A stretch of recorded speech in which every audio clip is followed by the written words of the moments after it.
Hello students, आप सभी का स्वागत है हमारे YouTube channel math shining academy पर। यहाँ पर हम आपके लिए लाए हैं कंपाउंड इंटरेस्ट के क्वेश्चन। जैसा कि आपने पिछले वीडियोस में देखा था, मैंने 3 से 4 टाइप के आप लोगों को सीआई के क्वेश्चंस बताए थे।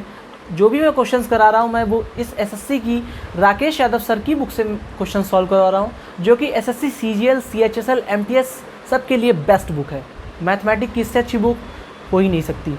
हालांकि और भी बुक अच्छी हैं, एसडी यादव है, आप जिससे चाहे लगा सकते हैं। सारी बुक्स अच्छी हैं, बस प्रैक्टिस के लिए एक बुक को चुन लीजिए, उससे आप प्रैक्टिस करते रहिए। मैं वैसे सारे क्वेश्चंस इससे करा रहा हूँ, ठीक है। तो यहाँ पर सबसे पहला क्वेश्चन आपके लिए कंपाउंड इंटरेस्ट का आज मैं जो लाया हूँ, वो जैसे कि पहले होते थे जो उस पर सीआई इंटरेस्ट कंपाउंड इंटरेस्ट होता था, वो लगता था एनम पर एनम, मतलब पर ईयरली। आज जो क्वेश्चन होंगे वो हाफ ईयरली होंगे, क्वार्टरली होंगे, ठीक है। इस टाइप के क्वेश्चन आपको आज मिलेंगे, ओके। तो चलिए शुरू करते हैं। यहाँ पर देखिए क्वेश्चन नंबर 51, ठीक है। सबसे पहला क्वेश्चन 51, कितने समय में 64,005% वार्षिक ब्याज से रुपये 68,921 हो जाएंगे यदि ब्याज अर्धवार्षिक चक्रवृद्धि ब्याज के रूप में संयोजित होता हो। मैं इंग्लिश में भी पढ़ देता हूँ। In what time will ₹64,000 amount to ₹68,921 at 5% per annum interest being compounded half yearly। ठीक है, मतलब इस क्वेश्चन में पूछा जा रहा है कि 64,000 रुपये जो है वो 5% वार्षिक ब्याज से, मतलब वार्षिक ब्याज से 5% 68,921 हो जाएंगे यदि ब्याज अर्धवार्षिक होगा, ठीक है, अर्धवार्षिक चक्रवृद्धि होगा। मतलब अगर 5% वार्षिक लगाया जाता है तो 64,000 रुपये 68,921 हो जाते हैं। तो और अगर ब्याज अर्धवार्षिक लगाया जाए, मतलब कि 6 महीने में लगाया जाए, तो ब्याज के रूप में संयोजित होता है, तो कितना टाइम लगेगा, ठीक है, तो कितने ईयर्स में हो जाएगा। तो देखिए यहाँ पर ऑप्शन दे रखे हैं 1.5 year, 2 year, 3 year, 2.5 year, okay. तो देखिए इसको सॉल्व करते हैं। यहाँ पर जैसा कि आप लोग जानते हैं कि यहाँ पर आपको लोगों को अमाउंट भी दे रखा है। ये फॉर्मूला होता है, ठीक है।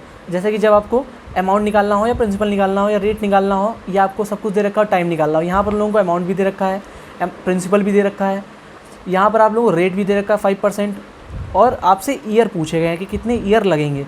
अच्छा, ये फॉर्मूला तब होता है जब इंटरेस्ट जो है वो आपका कंपाउंडेड ईयरली हो, मतलब इंटरेस्ट जो है लगे 1 साल में। यहाँ पर आपका इंटरेस्ट जो है वो लग रहा है अर्धवार्षिक चक्रवृद्धि, मतलब कि annum interest being compounded half yearly. यहाँ पे हाफ ईयरली लग रहा है, 6th मंथ, ठीक है, जैसे कि आप लोग देख पा रहे होंगे। पर यहाँ पर हम लोगों को लगाना है हाफ ईयरली। तो हाफ ईयरली के लिए फॉर्मूला थोड़ा सा चेंज हो जाएगा, वो हो जाएगा amount is equal to P 1 + R upon 2 × 100, ठीक है, 2 × 100 क्योंकि हाफ ईयरली है, और यहाँ पर 2T, ठीक है। बस इतना सा चेंज हो जाएगा। यहाँ पे 100 था, यहाँ पे 200 हो जाएगा, 2 × 100, और यहाँ पे टाइम T था, जितना भी ईयर्स हो, यहाँ पे टाइम 2T हो जाएगा, ठीक है, पावर में। बस इतना सा चेंज है यहाँ पर। यहाँ पर आप लोग अमाउंट की जगह पे देखिए अमाउंट रखेंगे। अमाउंट आपका है 68,921, ठीक है, ये आपका प्रिंसिपल है, ठीक है, और आपका अमाउंट है 64, थोड़ा सा मिस्टेक हो गई है। आपका जो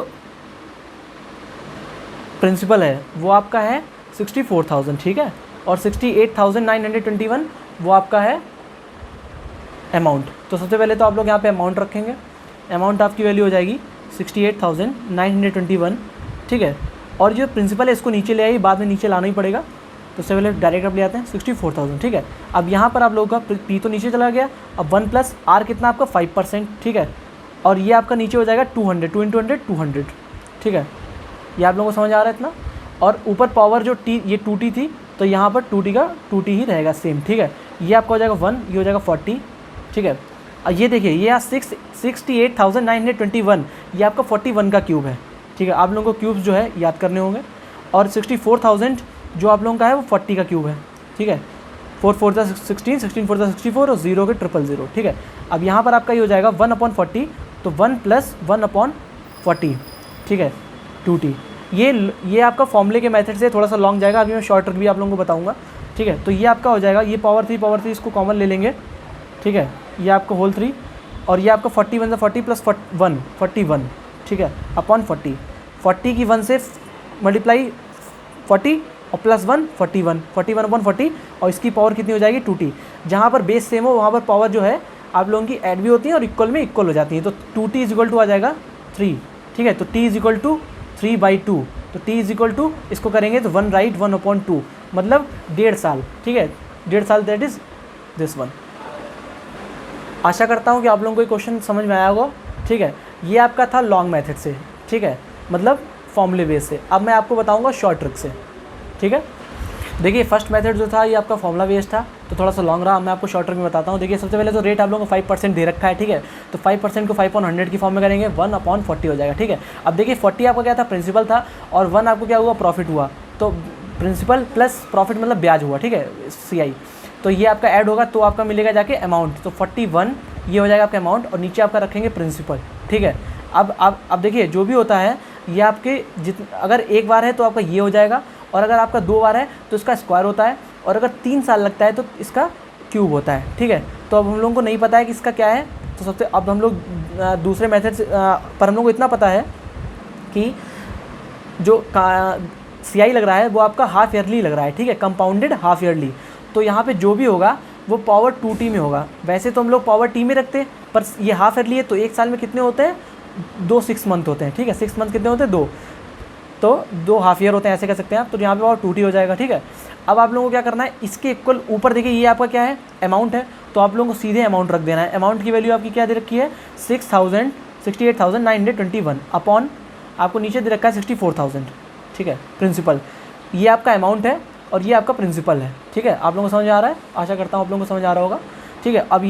अब आप देखिए 41/40, अब मैंने बताया था अभी पिछले में, आप लोगों को याद कर लीजिए, क्यूब 50 तक आप क्यूब और 50 तक स्क्वायर आप लोग याद रखिए, ठीक है। ये आपका 41 का क्यूब है और ये आपका 40 का क्यूब है, ठीक है। और मैं दो अलग अलग ना करके सीधे दोनों पे ही कॉमन पे पावर लगा देता हूँ। अब ये देखिए बताया था ना, बेस सेम है, ये भी सेम है, ये भी सेम है, और इक्वल में, तो पावर हो जाएंगी इक्वल में। 2t इज इक्वल टू 3, तो t is equal to 3/2, that is equal to t is equal to 1 right 1/2, ठीक है। देखिए यहाँ पे कितने कम शॉर्ट में आ गया, ठीक है। ये आपकी शॉर्ट ट्रिक है। आशा करता हूँ आप लोगों को ये समझ में आ गया होगा। आप लोग इसको एक बार और देख सकते हैं, ठीक है। आप लोग इस लॉन्ग मेथड को ना ट्राई करें। अगर आप क्वेश्चन बेस मतलब फॉर्मूले से करना चाहेंगे तो आप कर सकते हैं, पर थोड़ा सा कॉम्पिटिशन में टाइम ज़्यादा लगेगा, तो सीधे आप डायरेक्ट इस मेथड पे जाएँ। और इसको समझाने के लिए इतना टाइम लगा है, वरना करने में तो सिर्फ 40 सेकेंड्स लगते हैं आसपास, ठीक है। तो नेक्स्ट क्वेश्चन की ओर चलते हैं हम लोग। यहाँ पर सेकंड क्वेश्चन देखिए, क्वेश्चन नंबर 84 आप लोग देख सकते हैं, बहुत ही इंपॉर्टेंट क्वेश्चन है। यहाँ पर फ्रेंड आ गया था पीछे, तो उसी वजह से डिस्टर्बेंस हुआ थोड़ा सा। हाँ, तो क्वेश्चन नंबर 84 आप देखिए, सेकंड वाला। यहाँ पर पहले मैं हिंदी में पढ़ता हूँ। एक निश्चित राशि 2 वर्ष के लिए 10% वार्षिक दर पर चक्रवृद्धि ब्याज पर लगाई जाती है। मतलब 2 वर्ष के लिए 10% के इंटरेस्ट पर, रेट पर CI कंपाउंडेड इंटरेस्ट, ठीक है, के उससे लगाई जाती है। 12,100 रुपये आपको अमाउंट प्राप्त होता है। तो राशि क्या है, तो प्रिंसिपल यहाँ पर पूछा गया है, ठीक है। तो देखिए निकालने का सबसे बढ़िया तरीका शॉर्ट ट्रिक में बताता हूँ। आप लोगों को रेट जो है यहाँ पे 10% दे रखा है, ठीक है, जैसा कि आप लोगों ने क्वेश्चन में भी पढ़ा था। देखिए मैं और क्वेश्चन आप देख सकते हैं यहाँ पर ध्यान से, ठीक है, ये आपको क्वेश्चन रहा है। तो आपको 10% एनम के हिसाब से लगा है आपका इंटरेस्ट, ठीक है। तो पहली बात तो रेट जो है 10/100 हो जाएगा, तो आप इसको कट करेंगे तो आपका हो जाएगा 1/10, ठीक है। तो 1/10 का मतलब क्या है, जैसा कि देखिए पिछले क्वेश्चन में था, 10 जो है आपका वो हो जाएगा प्रिंसिपल, ठीक है, और 1% मिलता है आपको कंपाउंड इंटरेस्ट, ठीक है, CI मिलता है। तो आपका जो अमाउंट हो जाएगा वो हो जाएगा 11, और आपका जो प्रिंसिपल है वो तो है 10, ठीक है। 10 + 1 ये आपका अमाउंट हो जाएगा, क्योंकि जब मूलधन में ब्याज जुड़ता है तभी आपको पता चलता है अमाउंट, ठीक है। तो सबसे पहले तो यहाँ पे 10 लिखेंगे और 11 लिखेंगे, ठीक है, इस तरीके से। अब देखिए 2 ईयर्स की बात की गई, तो पहली बार में 10 और 11 हो जाएगा, दूसरी बार में मैंने बताया था स्क्वायर हो जाता है, 10 का स्क्वायर और यहाँ पर 11 का स्क्वायर, ठीक है, ये आपका हो जाएगा। देखिए यहाँ पे 2 ईयर्स का निकाल लेते तो स्क्वायर किया और 11 का स्क्वायर किया। अगर हम लोग 3 ईयर्स का निकालते तो 10 का क्यूब करते और 11 का क्यूब करते, ठीक है। तो हम लोग को इतना करने की जरूरत है, 10 का स्क्वायर हो जाएगा 100 और 11 का स्क्वायर हो जाएगा 121। तो आपका जो 100 हो गया है वो आपका हो जाएगा प्रिंसिपल, और 121 क्या है आपका अमाउंट। तो आपको 121 की वैल्यू दे रखी है, देखिए कहाँ पे दे रखी है, देखिए इसमें देखिए 121,000 मिश्र धन, यही आपका अमाउंट है, ठीक है। तो ये आपकी हो जाएगी 121 यूनिट्स की वैल्यू, ठीक है। तो 121 की वैल्यू हो जाएगी 121,000, ठीक है, 12,100, ठीक है। इसको आप डिवाइड करेंगे तो आपका आ जाएगा 100, 1 = 100 यूनिट्स, ठीक है। अब आपकी जो आपको प्रिंसिपल निकालना है तो इधर आप बनाएंगे 100 यूनिट्स, तो इधर भी 100 से मल्टीप्लाई कर देंगे तो आपका हो जाएगा 10,000। ठीक है, ये आपका प्रिंसिपल हो जाएगा। आशा करता हूँ कि आपको क्वेश्चन समझ में आया होगा। काफ़ी शॉर्ट ट्रिक से था, इसका अगर लॉन्ग मेथड देखेंगे तो काफ़ी बड़ा हो जाएगा। ठीक है, तो ये 2 क्वेश्चंस आपको अच्छे से समझ में आए होंगे।